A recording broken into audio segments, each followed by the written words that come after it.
விருப்பத்துக்கு பண்ண முடியாதுன்னுட்டாங்க. உங்க விருப்பத்துக்கு பண்ண முடியாதுன்னுட்டாங்க. அப்புறம் உங்க விருப்பத்துக்கு பண்ண முடியாதுங்க.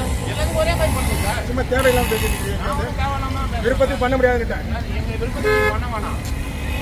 திருவள்ளூர் மாவட்டம் திருத்தணி சுப்பிரமணிய சுவாமி மலைக்கோவிலில் போதிய பேட்டரி கார் வசதி செய்யாததால் வயதானவர்கள் மற்றும் மாற்றுத்திறனாளிகள் கடும் அவதி அடைவதாக சென்னை பக்தர் குற்றம் சாட்டிய வீடியோ வைரலாகி வருகிறது.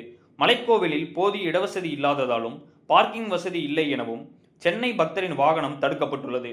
இதனால் ஆத்திரமடைந்த அவர் அங்கிருந்த காவல்துறை மற்றும் அறநிலைத்துறை அதிகாரிகளிடத்தில் கடும் வாக்குவாதத்தில் ஈடுபட்டுள்ளார்.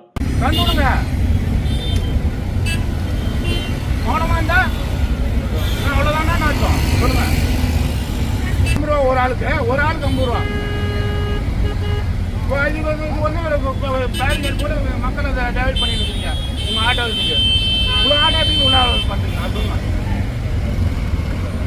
என்ன பண்ணிக்கிறேன்? இவ்வளோ நாள் ஆச்சுங்கிறப்போ அப்போ அது என்ன ஸ்டாண்ட்? அது சொல்லுங்க, அதுனா ஸ்டாண்டா? அவ்வளோ ஆட்டோ நிற்குது, எதுக்கு நிற்குதுங்க?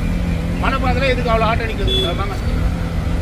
ஒரு நபருக்கு 50-100 ரூபாய் என கூடுதலாக வசூல் செய்து ஒரு முறை சென்று வர 300 ரூபாய் கேட்கும் ஆட்டோக்காரர்களுக்கு மட்டும் எப்படி அனுமதி வழங்குகிறீர்கள்? ஆட்டோக்கள் சென்றால் போக்குவரத்து நெரிசல் ஏற்படாதா? அவர்களுக்கு பார்க்கிங் வசதி உள்ளது, பக்தர்களாக வரும் எங்கள் வாகனங்களுக்கு பார்க்கிங் வசதி இல்லை என்று மறுப்பு தெரிவிக்கிறீர்களே. எங்கள் வாகனங்கள் மட்டும் ஏன் தடுத்து நிறுத்தப்படுகிறது? ஆட்டோக்களை மட்டும் மேலே அனுமதிக்கிறீர்கள். ஆட்டோக்களுக்கு டோல் கட்டணமும் கோயில் நிர்வாகம் வசூல் செய்வதில்லை. ஆனால் பக்தர்களாக வரும் எங்கள் வாகனங்களுக்கு டோல் கட்டணம் கோயில் நிர்வாகம் வசூல் செய்கிறீர்கள்.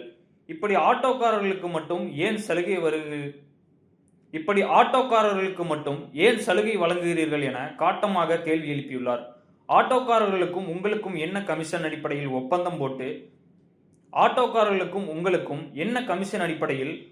போட்டு உள்ளீர்கள் என்று இந்து சமய அறநிலைத்துறை அதிகாரிகளை பார்த்து சென்னையைச் சேர்ந்த பக்தர் வீடியோ எடுத்துக்கொண்டே கேள்வி எழுப்பியதால் பெரும் பரபரப்பு ஏற்பட்டுள்ளது.